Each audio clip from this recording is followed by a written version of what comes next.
ஓம் நம சிவாய. ஓம் வராகி அன்னையே போற்றி. நல்லதே நினைப்போம், நல்லதே நடக்கும்.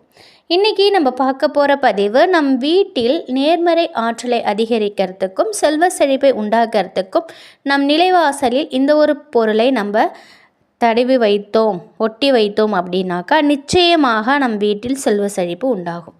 அது என்னங்கிறது தான் இந்த பதிவில் நம்ம பார்க்க போகிறோம். ஒருத்தரோட மனசு எந்த அளவுக்கு தூய்மையாக நேர்மறை சக்திகள் நிறைந்ததாக இருக்குதோ அதே மாதிரி அவங்க வீடும் நேர்மறை சக்திகளாக இருக்கணும். அந்த நேர்மறை சக்திகள் இருந்தாலே நம் வீட்டில் இருக்கக்கூடிய அனைத்து துன்பங்களும் வீட்டை விட்டு வெளியே போயிடும். நம் வீட்டில் உள்ள தரித்திரியங்கள், வறுமைகள் அனைத்துமே நீங்கணும் அப்படின்னாக்கா, நம் வீடு சுபிட்சமாக இருக்கணும் அப்படின்னா நம் வீட்டில் நேர்மறை சக்திகள் அதிகமாக இருக்கணும். அதுக்கு நம்ம வீட்டில் எதிர்மறை ஆற்றல் நீங்கணும் அப்படின்னா தெய்வ வழிபாட்டையும் தியானத்துலேயும் நம்ம ஈடுபடணும். ஒவ்வொரு கோவிலும் பார்த்திங்கன்னா கருவறையில் இருக்கக்கூடிய தெய்வத்தை விட உற்சவ மூர்த்தியாக இருக்கக்கூடிய தெய்வத்திற்கு அதிக பலன் இருக்கும் அப்படின்னு சொல்லுவாங்க. அந்த தெய்வ சிலைக்கு அபிஷேகம் செய்யக்கூடிய அந்த தீர்த்தத்தை மருந்தாக கூட சில பேர் சாப்பிடுவாங்க. இந்த உற்சவ சிலை தான் ஆலயத்தை சுற்றி வலம் வந்து நம்முடைய வேண்டுதல்களை நிறைவேற்றி கொடுக்குது. நமக்கு ஆசீர்வாதம் வழங்கக்கூடிய தெய்வமாக இது இருக்குது. இவ்வளவு ஆற்றல் இந்த தெய்வ சிலைக்கு எப்படி வந்தது பார்த்திங்கன்னா அதில் ஒரு முக்கியமான சூட்சமம் இருக்குது. அதுதான் அந்த சிலை செய்யப்பட்ட உலோகம். பஞ்சலோகங்கிறது 5 வகையான உலோகங்கள் சேர்த்து செய்யக்கூடிய ஒன்று. இதில் தெய்வ சக்தி அதிகமாகவே இருக்கும். அதனால தான் கோவில் சம்மந்தப்பட்ட அனைத்து பொருட்களிலுமே பஞ்சலோகத்தில் வாங்கணும் அப்படின்னு சொல்லுவாங்க.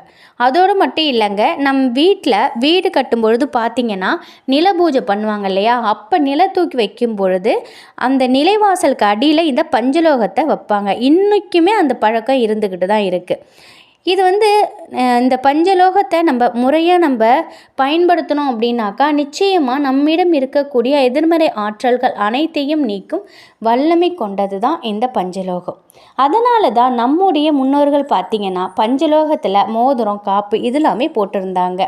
சாதாரணமாகவே நம்ம வீட்டில் இருக்கக்கூடிய தெய்வ சிலைகளை பஞ்சலோகத்தில் வாங்கி நம்ம அபிஷேகம் செஞ்சோன்னா அந்த சிலைகளுக்கு பல தெய்வீக ஆற்றல் ஏற்படும். அதனால் நம்ம குடும்பம் சுபிட்சமாக இருக்கும்.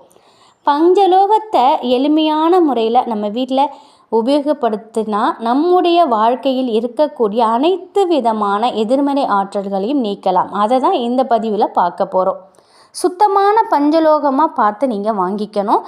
நாட்டு மருந்து கடையில் மூலிகை மருந்துன்னு கேளுங்க, நிச்சயமாக அது கிடைக்கும். ஏன்னா இந்த மருந்தை பயன்படுத்தி தான் கோவிலில் விக்கிரகங்களை வைப்பாங்க. இந்த மருந்தை வாங்கி நம்முடைய வீட்டு நிலைவாசல் படியில் மேலே தடவணும். அதுக்கப்புறம் இந்த பஞ்சலோகத்தை ஒட்டிடுங்க, அவ்வளோதான். இப்படி வைக்கிறதுனால நம் வீட்டில் இருக்கக்கூடிய எதிர்மறை சக்திகள் அனைத்தையுமே நீங்கும். எதிர்மறை சக்திகள் போயிட்டுனாலே நம் வீட்டில் நேர்மறை ஆற்றல் தானாகவே சூழ்ந்துக்கும். இதோட இது மட்டும் இல்லை, நம்ம எந்த காரியத்தை நினைக்கிறோமோ அந்த காரியம் நமக்கு நடைபெறும், காரிய சித்தி ஏற்படும். வாஸ்து ரீதியாக ஏதாவது நம்ம வீட்டில் பிரச்சனைகள்லாம் இருந்துச்சுன்னா அந்த தடைகள்லாம் இது நீக்கும். வாடகை வீட்டில் இருக்கிறவங்க இந்த பஞ்சலோகத்தை வச்சு தினமும் நீங்கள் பூஜை செஞ்சுட்டு வந்தீங்க அப்படின்னா சொந்த வீடு வாங்கக்கூடிய யோகம் கண்டிப்பாக உங்களுக்கு உண்டாகும். மிக அற்புதமான ஆற்றல் கொண்ட இந்த பஞ்சலோகத்தை நம்ம வீட்டில் நம்பிக்கையோடு வச்சு நம்ம வழிபட்டுட்டு வந்தோம் அப்படின்னா பலவித மாற்றங்கள் நம்ம வீட்டில் ஏற்படுறத நம்ம கண்கூடாக பார்க்கலாம். நம் வீட்டில் செல்வ செழிப்பு உண்டாகிறதுக்கு நிறைய பரிகாரங்கள், நிறைய வழிபாடுகள் பண்ணிகிட்ருக்கோம். அந்த வகையில் இந்த ஒரு வழியை நம்ம பின்பற்றி பார்க்கும் பொழுது நமக்கு நல்ல பலன்கள் கூடுதலாக கிடைக்கும். நம் வீட்டில் நமக்கே தெரியாத நம் வீட்டில் வாஸ்து தோஷங்கள் ஏதாவது இருந்தால் கூட அதுவுமே போயிடும். அந்தளவுக்கு ஒரு மிகப்பெரிய சக்தி, அதீத சக்தி கொண்டது இந்த பஞ்சலோகம்.